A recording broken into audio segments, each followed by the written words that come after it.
Fala pessoal, beleza? Estamos providenciando mais um vídeo da lista 17, Introdução à Cinética Química. Já fiz a correção já dos exercícios já, e muita gente boa errou detalhes, pequenas coisinhas, tá? Esqueceram as unidades, às vezes fez uma análise errada do gráfico. Então presta bastante atenção que vocês vão ver que o conteúdo é simples, porém a necessidade de bastante atenção. Bora lá para a gente ver direitinho como vai ser essa lista 17.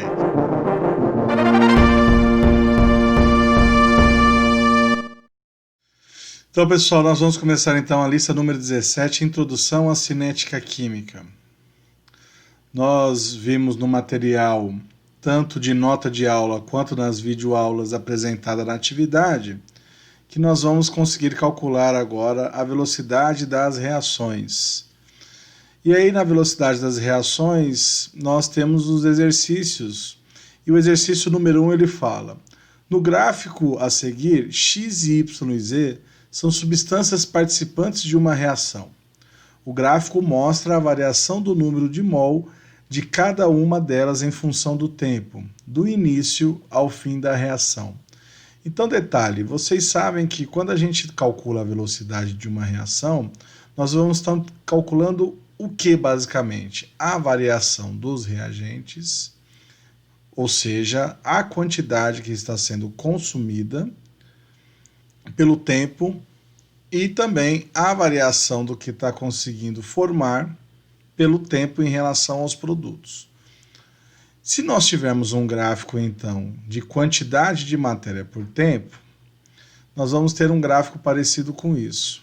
Tá? E ele fala o seguinte: a equação que representa a reação. Quem seria, então, os reagentes e quem seria os produtos? Os reagentes serão o quê? Consumido, ou seja, a quantidade de matéria dos reagentes irá diminuir. Então, qual curva que será a curva dos reagentes? Nós vamos ter, então, a curva que está diminuindo a sua quantidade. Nesse caso, X, e nesse caso, a curva Y. Então, nós temos os reagentes com diminuição da quantidade de matéria pelo tempo. E o que está acontecendo com os produtos? A quantidade de matéria está aumentando. Então, o que está acontecendo com a sua curva? Ela está aumentando também. A quantidade aumenta, então é os produtos. Então, como seria essa reação?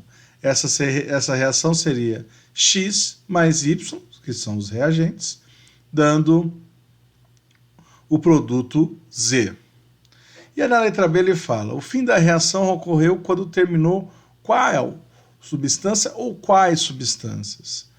Bom, para que ocorra o fim da reação, um desses reagentes tem que terminar a quantidade, ou os dois juntos, se estiver em proporções estequiométricas, ou um deles, que nós já vimos que é o reagente limitante, ou seja, aquele que vai limitar a reação. Ora, se a gente for perceber, o que está acontecendo com o X? Conforme a reação aconteceu, no final do tempo que foi determinado aqui, ainda tem X. Mas o que acontece com o Y? Quando ele vai diminuindo, chega um determinado onde Y é zero. Tá? A quantidade é zero. Consequentemente, a reação terminou quando o Y terminou. Então, só pode ser a substância Y. Se tivesse mais Y, tá vendo que o X ainda iria continuar. Beleza? Muita gente errou essa letra B, tá? Então presta bastante atenção. Colocou, qual reação? X e Y? Não, somente Y. Porque Y acabou. A quantidade de Y zerou. Preste bastante atenção, pessoal. Beleza? Vamos para o número 2. Já na número 2 ele fala assim: na combustão do enxofre, foram consumidos 640 gramas de enxofre no intervalo de 2 horas. E ali deu os dados da massa molar do enxofre, que é 32 gramas por mol. Você primeiro vai mexer com a quantidade em gramas e depois vai ter que transformar em mol. E detalhe, tá? Você observa que a unidade de tempo, no caso dessa velocidade, está em horas. Então não há necessidade de transformar em minutos. Alguns alunos transformaram esses valores aqui, a quantidade de horas, a quantidade de tempo de 2 horas aqui, em minutos. E não há necessidade, porque ele queria gramas por hora. Então nós sabemos o seguinte, que a velocidade média de uma reação é a variação ou da quantidade de reagente ou da quantidade de produto. É lógico que ele vai estar em módulo. E por que vai estar em módulo, professor? Simples, porque nós sabemos que essas variações elas não podem ocorrer de forma que esteja negativa. Quando a gente fala de reagente, o que vai acontecer com o reagente? O reagente vai ser consumido, ou seja, se a gente colocar o final menos o inicial, nós sempre vamos ter um valor negativo. Existe velocidade negativa? Não. Então, por isso que a gente vai ter que colocar esses valores todos em módulo, tá? Dividido pela sua variação de tempo. Bom, se nós temos esses valores, qual que é a quantidade que foi consumida? 640 gramas. E qual é o tempo? 2 horas. Então é só a gente jogar na fórmula. Então vai ficar 640 gramas dividido por 2 horas. E o valor vai dar 320 gramas por hora.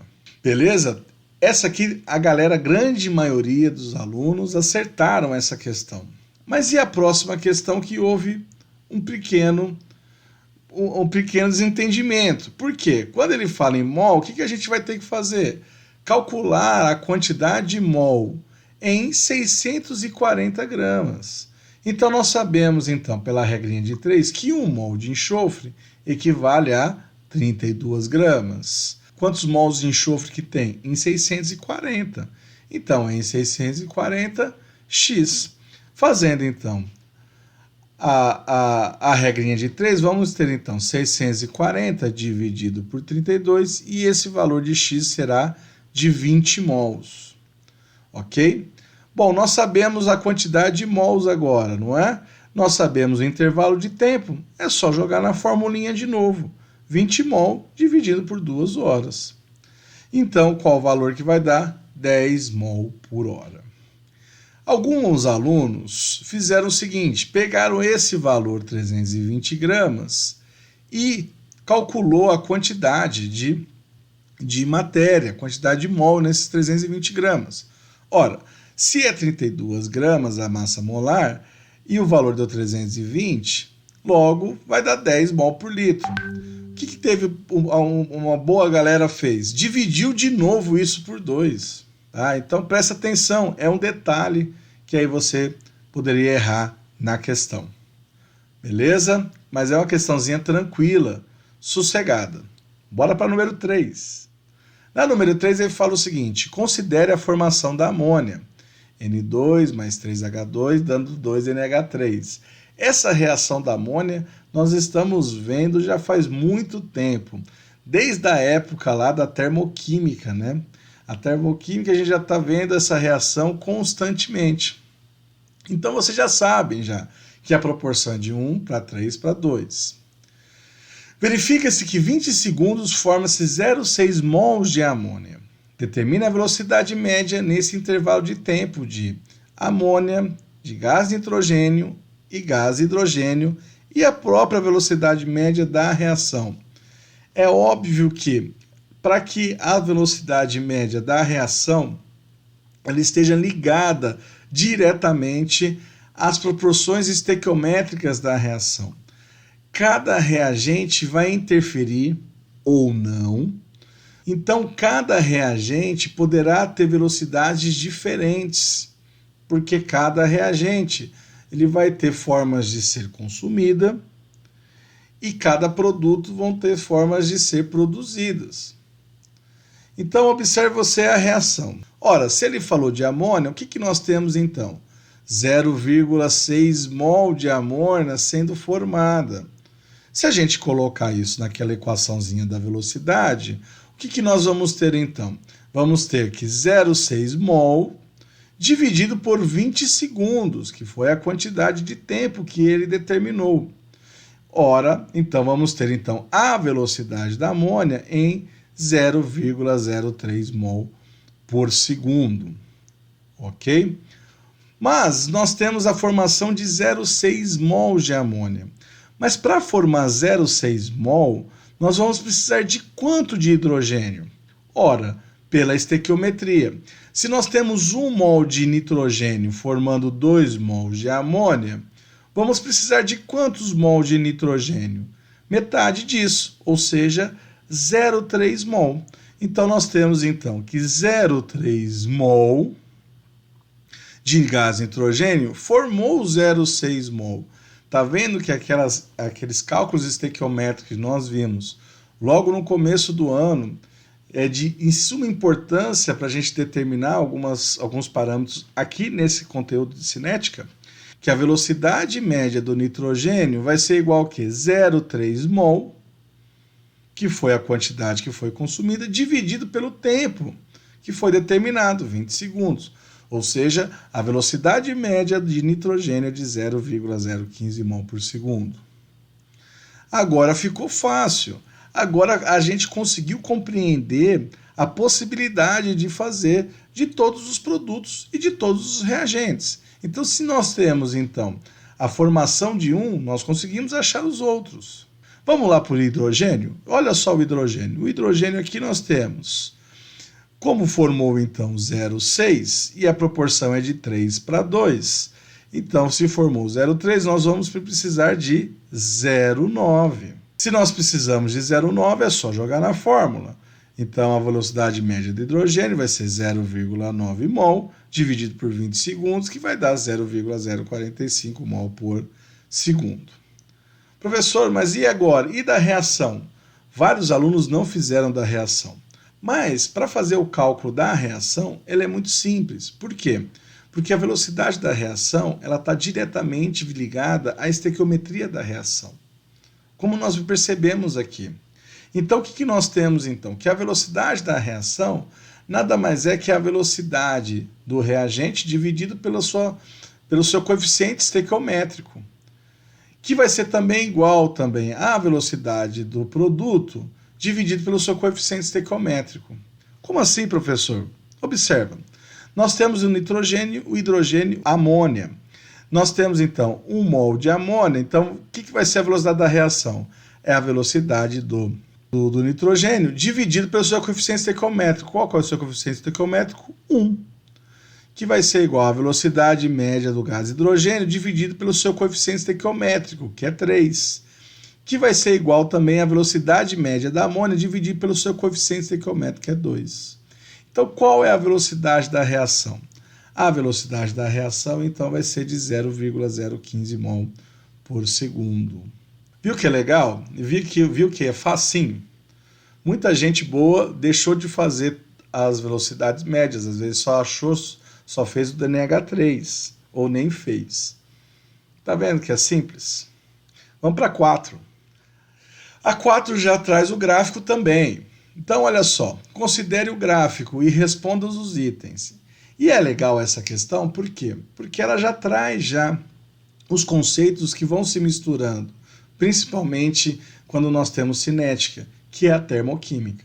Então, os conceitos de termoquímica vão aparecer também aqui na cinética química.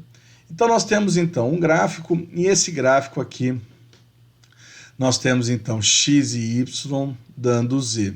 E ele pergunta, essa reação é endotérmica ou exotérmica? Nós vimos que as reações endotérmicas, elas absorvem energia. Então, nós sabemos que o ΔH dessas reações é maior que 0. Já as reações exotérmicas, elas liberam energia. Então, nós sabemos que esse ΔH ele é menor que 0. Muita gente boa errou essa questão, tá? Então, presta bastante atenção. Nós temos, então, X como sendo e Y como sendo os reagentes e Z como sendo os produtos. Nós vimos que quando nós temos um valor maior do lado dos produtos em relação aos reagentes, um valor maior de energia, nós sabemos que o ΔH ele é maior que zero. Então esse gráfico aqui, essa reação, ela só pode ser endotérmica, ok?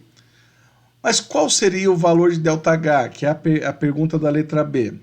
Nós lembramos o quê? Qual que é o valor de ΔH? É ΔH dos produtos menos o ΔH dos reagentes. Qual seria o ΔH dos produtos? Então, nós temos então o quê? 20. E qual seria o ΔH dos reagentes? Menos 10. Professor, mas o que seria essa parte do gráfico? Quando para acontecer uma reação, deve acontecer, pela teoria do choque, colisões efetivas. Essas colisões efetivas têm que ter uma determinada energia para que ocorra, certo? Só que essa variação de energia é só para que ocorra a reação, mas não quando acontece a liberação ou a absorção de energia. Consequentemente, quando nós calcularmos o ΔH, é somente essa variação. Se é essa variação, como vai ficar a fórmula então? Vai ficar 20 menos 10, que é igual a 30 kcal. Muita gente errou isso. Por quê? Porque esqueceu que esse diagrama ele está em quilocalorias. Teve uma galera que nem colocou unidade. É importante colocar. Agora, olha só. O que nós temos aqui? Menos com menos dá mais. Por isso que dá 30. Teve uma galera que pôs 10. Tá? Então, toma bastante cuidado em relação a isso. Esse conteúdo nós já vimos já. Então, é só para relembrar. E qual seria o valor da energia de ativação? Já a energia de ativação, ela sempre vai partir da onde? Dos reagentes. Então, o patamar dos reagentes não é aqui de menos 10? Se é de menos 10, qual será a energia de ativação? É até o máximo de energia, até o pico desse gráfico, que nesse caso é 50. Então, quanto que andou, então, para que ocorra essa reação? O quanto de energia que houve a necessidade para que a reação acontecesse? Então, nós temos, então, uma variação de menos 10 até 50. Então, só pode ser 60 quilocalorias. E teve uma galera que esqueceu a unidade também. Então, pessoal, é isso basicamente, tá? A lista, ela é bem simples, porém, ela requer esses detalhes. Muita gente boa errou muitas questões por desatenção. Beleza? Mas ainda, se você persistir nas suas dúvidas, se ainda você não conseguiu entender, e procure, tá? A gente ainda tenta, a gente tem outros dispositivos, a gente tem o Meet, a gente tem o WhatsApp, a gente tem até o próprio Classroom, a gente tem várias outras plataformas para estar auxiliando vocês, beleza?